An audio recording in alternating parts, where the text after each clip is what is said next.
Hey guys, I am Midun. Welcome to our channel. என்னை பற்றி தெரியலனா I am just helping others to overcome their mental problems like love failure, past traumas, toxic relationship, blah blah blah blah. And welcome to the episode 1 of Ask Me Anything. இந்த வீடியோவில் நம்ம நண்பர்கள் நிறைய பேர் Google ஃபார்மில் அவங்க பிரச்சனையை சொல்லியிருந்தாங்க. அதுக்கான சொல்யூஷனை தான் டீட்டெயில்டாக பார்க்க போகிறோம். இந்த வீடியோ அவங்களுக்கு மட்டுமானா இல்லை, பிகாஸ் இந்த பிரச்சனையை எல்லாருமே சைலண்டாக கோ த்ரூ பண்ணிக்கிட்டு தான் இருக்கோம். இந்த வீடியோவை பார்த்து முடிக்கிறப்போ இந்த பிரச்சனையை பற்றின பெட்டர் கிளாரிட்டி அண்ட் அண்டர்ஸ்டாண்டிங் கிடைக்கும். ஸோ வீடியோ ஃபுல்லாக பாருங்கள். நீங்களும் ஏதாச்சும் ஒரு ப்ராப்ளம் ஃபேஸ் பண்ணிக்கிட்டு இருக்கலாம், அதுல இருந்து எப்படி வெளியில வருதுன்னு தெரியலனா ஜஸ்ட் டிஸ்கிரிப்ஷன்ல இருக்க ஃபார்மை ஃபில் பண்ணுங்க. அதுக்கான பெட்டரான சொல்யூஷனை நான் நெக்ஸ்ட் வீடியோல சொல்றேன். ஃபர்ஸ்ட் ஃபார்மை பார்ப்போமா? ஒரு தம்பி தான் இந்த ஃபார்மை ஃபில் பண்ணியிருக்கான், நேமை சொல்ல வேணான்ட்டான். ஸோ ப்ராப்ளம் பார்ப்போம். ப்ராப்ளம் இங்கே நான் போட்டு விடுறேன் பாருங்க. இவரோட பிரச்சனையை நான் ஆல்ரெடியே ஃபுல்லாக படிச்சுட்டேன். இங்கேயும் நான் மறுபடியும் அந்த பிரச்சனையை சொன்னேன்னா வீடியோ டைமிங் அதிகமாக போகும். அதனால நான் மெயினான ப்ராப்ளம்ஸ் மட்டும் என்னன்னு சொல்றேன். ஃபர்ஸ்ட் மாஸ்டர்பேஷன் அடிக்ஷனு, ரெண்டாவது லைஃப்ல நெக்ஸ்ட் என்ன பண்ணணும்னே தெரியல அவருக்கு, எந்த ஒரு எய்மும் எந்த ஒரு கோலும் இல்லாமல் சுத்திக்கிட்டு இருக்காரு. மூணாவதா பொண்ணுங்கிட்ட நிறைய செருப்படி வாங்கி இருந்திருப்பார் போல. இவரை போலவே ரெண்டு தம்பிங்க சக்திவேல் சுதீப்புன்றவங்க கரியர் ரிலேட்டடாக தான் கொஸ்டின் கேட்டிருக்காங்க. லைஃப்ல நெக்ஸ்ட் என்ன பண்ணணும், எப்படி பண்ணணும், லைஃப்ல எனக்கு என்ன பிடிச்சதை பண்ணணுன்ற மாதிரி கேட்டிருந்திருக்காங்க. இதை பத்தி டீட்டெயில்டா பார்ப்போமா? மாஸ்டர்பேஷன் அடிக்ஷன்றது ஒரு பிரச்சனையே இல்லை, பிகாஸ் அதுதான் உங்க சொல்யூஷன். உங்களோட ரியலான பிரச்சனை நிறைய இருக்கு, ஏகப்பட்ட பிரச்சனை இருக்கும். இப்போ இவனே சொல்லியிருக்கான் பாருங்க, அவனுக்கு என்ன எய்ம்னு தெரியல, அவனோட லைஃபே மீனிங் இல்லாத இருக்குன்றான்ல. இதனால தான் வந்துட்டு அவன் அந்த மாஸ்டர்பேஷனை கண்டினியூஸாக பண்ணிக்கிட்டே இருக்கான். ரியல் ப்ராப்ளம் ஃபோக்கஸ் பண்ணாமல் மாஸ்டர்பேஷன் தான் ப்ராப்ளம்னு நினச்சிக்கிட்டு இருக்காங்க. இங்கே ரியல் ப்ராப்ளம்ஸை நம்ம சால்வ் பண்ணிட்டாலே ஈஸியாக மாஸ்டர்பேஷன் அடிக்ஷன்லேருந்து வெளியில் வந்துடலாம். இந்த அடிக்ஷன் மட்டும் இல்லை, எந்த அடிக்ஷன்லேருந்துமே வெளியே வந்துடலாம்.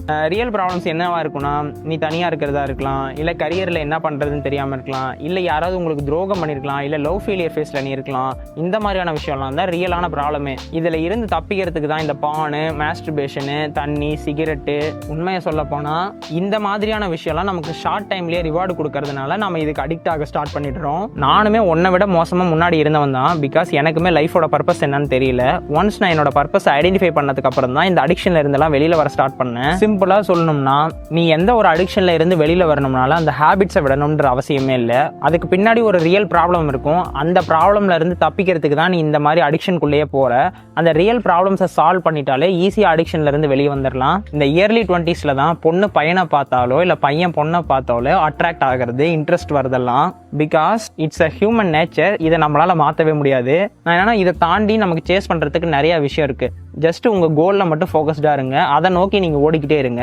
இந்த விஷயம்லாம் தானா டைம் வரப்போ அதுவே நடக்கும். உண்மையை சொல்ல போனா, உனக்கு எந்த வேலையும் இல்லாததுனாலதான் பையனையோ இல்லை பொண்ணையோ பார்த்துக்கிட்டு இருக்கோம். நெக்ஸ்ட் அவனுக்கு வந்துட்டு எந்த எய்மும் எந்த கோலும் இல்லைன்னு சொல்லியிருக்கான்.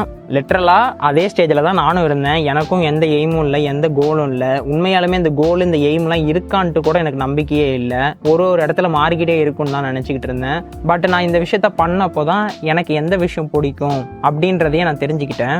ஒரு விஷயத்த நல்லா புரிஞ்சுக்கோங்க, உங்கள் சப்கான்ஷியஸ் மைண்டுக்கு எல்லா கேள்விக்கான பதிலுமே தெரியும். நீங்கள் உங்கள் சப்கான்ஷியஸ் மைண்டை நம்பினா மட்டும் போதும். நீங்கள் உங்கள் சப்கான்ஷியஸ் மைண்டை நம்பி கேட்டிங்கன்னா உங்கள் சப்கான்ஷியஸ் மைண்டை எல்லா கேள்விக்கான பதிலையுமே கொடுக்கும். யாராக இருந்தாலும் சரி, நான் இந்த விஷயத்த சொல்கிறேன், இதை நீங்கள் பண்ணுவீங்களான்னு தெரியல, பட் நான் இந்த விஷயத்த தான் பண்ணேன். அதனால தான் நானும் இப்போ ஒரு பர்பஸ்ஃபுல்லான லைஃப்பை லீட் பண்ணிக்கிட்டு இருக்கேன்.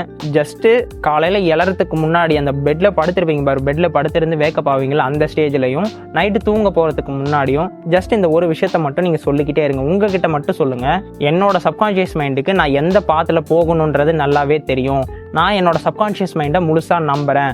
இப்படி மட்டும் கான்ஸ்டன்ட்டாக நீங்கள் சொல்லிக்கிட்டே இருங்க. ஒரு ஸ்டேஜில் உங்கள் சப்கான்ஷியஸ் மைண்டே உங்களுக்கு வழிகாட்டும். இப்படி நீங்கள் கண்டினியூஸாக பண்ணிக்கிட்டே இருந்தீங்கன்னா உங்கள் கோலெல்லாம் ஃபைண்ட் பண்ண முடியாது. இப்படி நீங்கள் பண்ணுறப்போ சின்னதாக உங்களுக்கு ஒரு இன்ட்யூஷன் கொடுக்கும். அது சின்னதாக தானே இருக்கேன்னு சொல்லிட்டு அலட்சியப்படுத்தாமல் அந்த விஷயத்த நீங்கள் இம்ப்ளிமெண்ட் பண்ண ஸ்டார்ட் பண்ணணும். இப்படி நீங்கள் சின்ன விஷயத்தை இம்ப்ளிமெண்ட் பண்ண தான் நீங்கள் எதில் பேஷனேட்டடாக இருக்கீங்க அண்ட் உங்கள் கோல் என்னன்றதை ஐடென்டிஃபை பண்ண முடியும். இந்த வீடியோவில் ஏதாச்சும் டவுட் இருந்துச்சுன்னா கீழே கமெண்ட்ஸில் சொல்லுங்கள். வீடியோ பிடிச்சிருந்துச்சுன்னா லைக் பண்ணி நம்ம சேனலை சப்ஸ்கிரைப் பண்ணி வச்சுக்கோங்க. நெக்ஸ்ட் வீடியோவில் பார்ப்போம்.